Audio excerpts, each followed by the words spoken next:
নমস্কার। দুনিয়াদারি নিয়ে সোনিয়া রয়েছি আপনাদের সঙ্গে। আজ কোন বিষয়ে কথা বলবো দুনিয়াদারিতে? ৩৫ বছর পর বাংলাদেশে রাষ্ট্রপতি নির্বাচন হলো। তাতে বাংলাদেশের নতুন রাষ্ট্রপতি কে হলেন? মির্জা ফখরুল। এই মির্জা ফখরুল কে? ভারতের সঙ্গে তার সম্পর্ক কেমন হতে পারে? আজ এ বিষয়েই কথা বলবো দুনিয়াদারিতে। আচ্ছা, ভাবুন তো, যে মানুষটা বছরের পর বছর রাজপথে দাঁড়িয়ে সরকারের বিরুদ্ধে কথা বলেছেন, গ্রেফতার হয়েছেন, মামলা সামলেছেন, বিরোধী দলের হয়ে লড়াই করেছেন, আজ সেই মানুষটাই বাংলাদেশের রাষ্ট্রপতি। হ্যাঁ, তিনি মির্জা ফখরুল ইসলাম আলমগীর। বাংলাদেশের সংসদে ভোটে জয়ী হওয়ার পর সন্ধেবেলা বঙ্গভবনে শপথ নিয়েছিলেন তিনি। আর তার রাষ্ট্রপতি হওয়া শুধু বাংলাদেশের রাজনীতিতে একটা নতুন অধ্যায়ের শুরু হলো এরকম কিন্তু নয়, এটা ইন্ডিয়ার জন্যও একটা ইম্পর্ট্যান্ট ডেভেলপমেন্ট। কেন?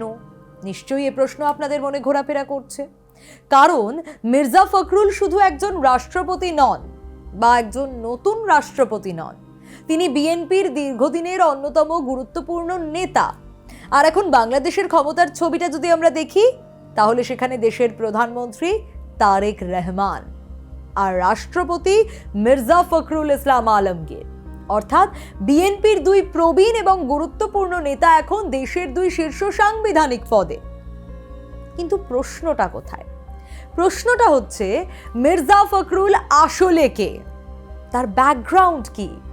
আর তার রাষ্ট্রপতি হওয়া কেন এতটা ইম্পর্ট্যান্ট বলে মনে হচ্ছে? মির্জা ফখরুলের রাজনৈতিক যাত্রা আজ থেকে বহু বছর আগে শুরু হয়েছিল। রাজনীতিতে আসার আগে তিনি শিক্ষকতা করতেন, ঢাকা বিশ্ববিদ্যালয়ে অর্থনীতি নিয়ে পড়াশোনা করেছিলেন। তারপর ধীরে ধীরে তার রাজনীতিতে আসা এবং বিএনপির সঙ্গে যুক্ত হওয়া। ৯০-এর দশকের শুরু থেকে বিএনপির রাজনীতিতে তারও উত্থান শুরু। সময়ের সঙ্গে সঙ্গে তিনি একেবারে দলের অন্যতম গুরুত্বপূর্ণ মুখ হয়ে ওঠেন। ২০১৬ থেকে তিনি বিএনপির মহাসচিব ছিলেন, অর্থাৎ দলের সবচেয়ে কঠিন সময়গুলোর একেবারে সামনে থেকে তিনি রাজনীতি করেছেন। যে সময় সত্যিই দলের প্রয়োজন হয় একনিষ্ঠ সৈনিক, সেই সময়গুলোতেই মির্জা ফখরুলকে পাশে পেয়েছে বিএনপি। বিশেষ করে শেখ হাসিনার দীর্ঘ শাসনকালে মির্জা ফখরুল ছিলেন বিএনপির অন্যতম প্রধান অপোজিশন ভয়েস। হ্যাঁ, সরকারের বিরুদ্ধে আন্দোলন করেছেন, বহুবার গ্রেফতার হয়েছেন, একাধিক মামলার মুখোমুখি হয়েছেন। তাই মির্জা ফখরুলের রাজনৈতিক যে ক্যারিয়ার বা তার যে রাজনৈতিক পরিচয়, এটা একটা বড় অংশ তৈরি হয়েছে বিরোধী রাজনীতির মধ্যে দিয়েই। আর আজ সেই বিরোধী দলের নেতা হয়ে গেছেন দেশের রাষ্ট্রপতি। এখানেই বাংলাদেশের সাম্প্রতিক রাজনৈতিক পরিবর্তনের একটা বড় ছবি তো দেখতে পাওয়াই যাচ্ছে।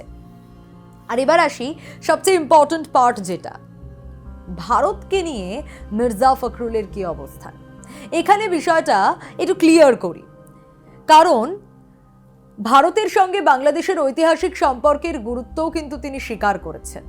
১৯৭১ সালের মুক্তিযুদ্ধে ভারতের ভূমিকার কথাও প্রকাশ্যে স্বীকার করেছেন মির্জা ফখরুল। একই সঙ্গে তার বক্তব্যে বারবার উঠে এসেছে একটা বিষয়, বাংলাদেশের সোভারেনিটি এবং ডেমোক্রেটিক অ্যাসপাইরেশনসকে সম্মান করতে হবে।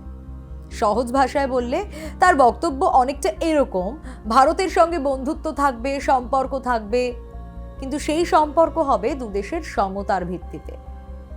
ভারতের সঙ্গে বাংলাদেশের সম্পর্ক হাসিনার সময়কালে সকলের জানা, কিন্তু তারপর থেকে সম্পর্ক কিভাবে সমীকরণ বদলেছে তাও সকলের জানা।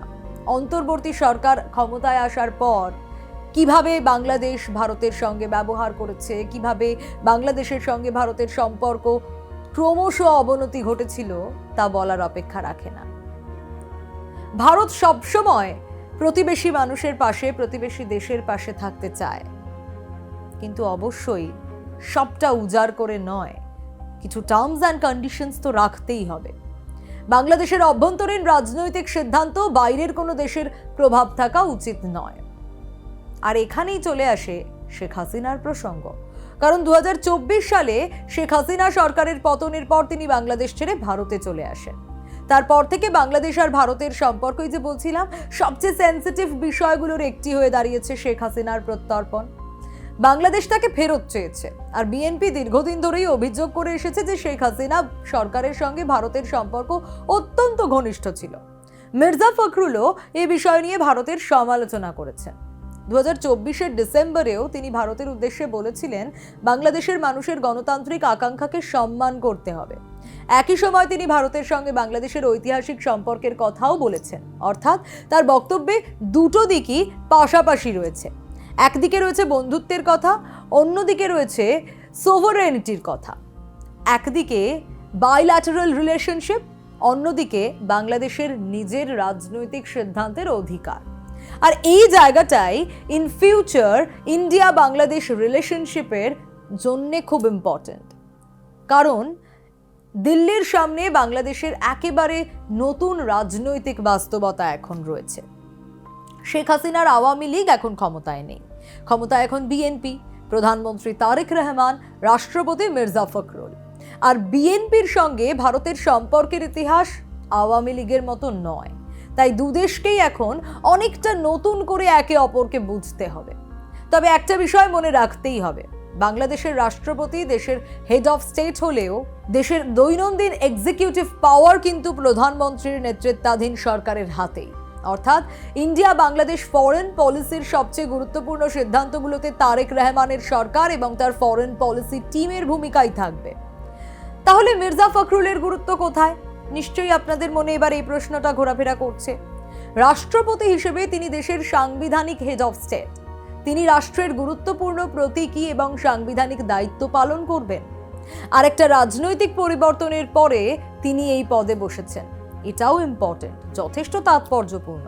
কারণ একটা সময় তিনিই ছিলেন সরকারের বিরুদ্ধে দাঁড়ানো বিরোধী দলের অন্যতম মুখ।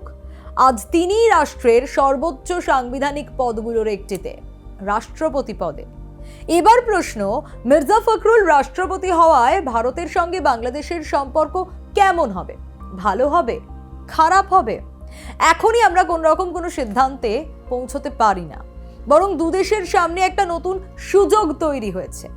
কারণ ভারত সবসময়ই বলছিলাম প্রতিবেশী দেশের পাশে থাকতে চায়, বন্ধু হয়ে থাকতে চায়, কিন্তু টার্মস অ্যান্ড কন্ডিশনস রয়েছে। কিন্তু বাংলাদেশ কি জানে না যে ভারতকে বাদ দিয়ে চলা তাদের জন্যে সত্যিই কি সহজ? দুদেশের দীর্ঘ সীমান্ত রয়েছে, দুদেশের মধ্যে বিশাল বাণিজ্য রয়েছে, আছে যোগাযোগ ব্যবস্থা, আছে সীমান্ত নিরাপত্তার বিষয়, নদীর জল নিয়ে আলোচনা, এনার্জি কোঅপারেশন। আর ভারতের উত্তর পূর্বাঞ্চলের সঙ্গে যোগাযোগের ক্ষেত্রেও বাংলাদেশের অবস্থান অত্যন্ত গুরুত্বপূর্ণ। তাই রাজনৈতিক মতবিরোধ থাকলেও দুদেশের সম্পর্ক চালিয়ে যেতেই হবে। কিন্তু সামনে সবচেয়ে কঠিন প্রশ্ন থাকবে শেখ হাসিনাকে ঘিরেই। বাংলাদেশ তাকে ফেরত চাইছে, ভারত কি অবস্থান নেবে সেটা অবশ্যই গুরুত্বপূর্ণ। এর পাশাপাশি নতুন বিএনপি সরকার ভারতের কাছ থেকে কি ধরনের সম্পর্ক চাইছে সেটাও ইকুয়ালি ইম্পর্ট্যান্ট। সমতার ভিত্তিতে সম্পর্ক, আরো বেশি ট্রেড, আরো বেশি কানেক্টিভিটি, নাকি পুরনো কিছু বাইল্যাটারাল ইস্যুতে নতুন করে দর কষাকষি, সবকিছুই আগামী দিনে আলোচনায় আসবে। আর এখানেই মির্জা ফখরুলের পুরনো বক্তব্যগুলো গুরুত্বপূর্ণ হয়ে উঠছে। কারণ তিনি ভারতের সঙ্গে সম্পর্কের বিরোধিতা করেননি, কিন্তু তিনি পরিষ্কারভাবে বলেছেন সেই সম্পর্কের ভিত্তি হওয়া উচিত মিউচুয়াল রেসপেক্ট এবং সোভারেনিটি। অর্থাৎ দিল্লির সঙ্গে বন্ধুত্ব চাইবেন, কিন্তু ঢাকার নিজস্ব সিদ্ধান্ত নেওয়ার অধিকার নিয়ে আপোষ করতে চাইবেন না। এরকম একটা রাজনৈতিক অবস্থান তার বক্তব্যে দেখা গেছে। এখন আগামী দিনে এই অবস্থান বাস্তবে কতটা প্রভাব ফেলবে সেটাই দেখার। কারণ রাষ্ট্রপতি হিসেবে মির্জা ফখরুলের ভূমিকা আর বিএনপি নেতা হিসেবে তার পুরনো ভূমিকা দুটো কিন্তু এক নয়, অনেক ডিফারেন্স রয়েছে। এখন তাকে শুধু দলের নেতা হিসেবে নয়, পুরো দেশের রাষ্ট্রপতি হিসেবে কাজ করতে হবে। আর এটাই তার কাছে সবচেয়ে বড় রাজনৈতিক পরীক্ষা, চ্যালেঞ্জ। একসময় তিনি ছিলেন বিরোধী দলের কণ্ঠস্বর, আজ তিনি দেশের রাষ্ট্রপতি। একসময় তিনি শেখ হাসিনা সরকারের বিরুদ্ধে আন্দোলন করেছেন, আজ সেই রাজনৈতিক পরিবর্তনের পর তিনি বাংলাদেশের হেড অফ স্টেট। আজ তার সামনে শুধু বাংলাদেশের অভ্যন্তরীণ রাজনীতির দায়িত্বই নয়, দেশের আন্তর্জাতিক সম্পর্কের ক্ষেত্রেও একটা নতুন অধ্যায়ের সূচনা হয়েছে, বিশেষ করে ভারতের সঙ্গে। কারণ প্রতিবেশী তো বদলানো যায় না, কিন্তু প্রতিবেশীর সঙ্গে সম্পর্কের ধরন, ইকুয়েশন, সেটা বদলানো যায় বই কি। বাংলাদেশে এখন সেই সম্পর্কের ধরনটাই বদলাচ্ছে। মির্জা ফখরুলের রাষ্ট্রপতি হওয়া সেই পরিবর্তনেরই একটা গুরুত্বপূর্ণ প্রতীক বলা যায়। আর আগামী দিনে সবচেয়ে বড় প্রশ্ন হবে, ঢাকা কি দিল্লির সঙ্গে নতুন করে একটা সমতার সম্পর্ক তৈরি করতে পারবে? শেখ হাসিনাকে ঘিরে দুদেশের মতবিরোধ কি সামলানো যাবে? আর তারেক রহমানের নেতৃত্বাধীন নতুন বাংলাদেশ কি ভারতের সঙ্গে পুরনো সম্পর্কের জায়গায় নতুন একটা ডিপ্লোম্যাটিক ইকুয়েশন তৈরি করবে? এই প্রশ্নগুলোর উত্তর শুধু বাংলাদেশের রাজনীতি নয়, ভারতের পূর্বাঞ্চলীয় নিরাপত্তা, বাণিজ্য, আঞ্চলিক কূটনীতির জন্যও ইম্পর্ট্যান্ট। তাই মির্জা ফখরুলের রাষ্ট্রপতি হওয়া শুধু বাংলাদেশের খবর না, ভারতেরও তো খবর, প্রতিবেশী দেশ। কারণ দিল্লির সামনে এখন দাঁড়িয়ে আছে এক নতুন রাজনৈতিক বাংলাদেশ। আর সেই বাংলাদেশের সঙ্গে ভারতের সম্পর্ক কোন দিকে যায় সেটাই এখন দেখার। কিন্তু আপনাদের কি মনে হয়, আপনারা কি মনে করছেন মির্জা ফখরুলের রাষ্ট্রপতি হওয়ার পিছনে কি হতে পারে রাজনৈতিক সমীকরণের পর? জানান কমেন্ট সেকশনে।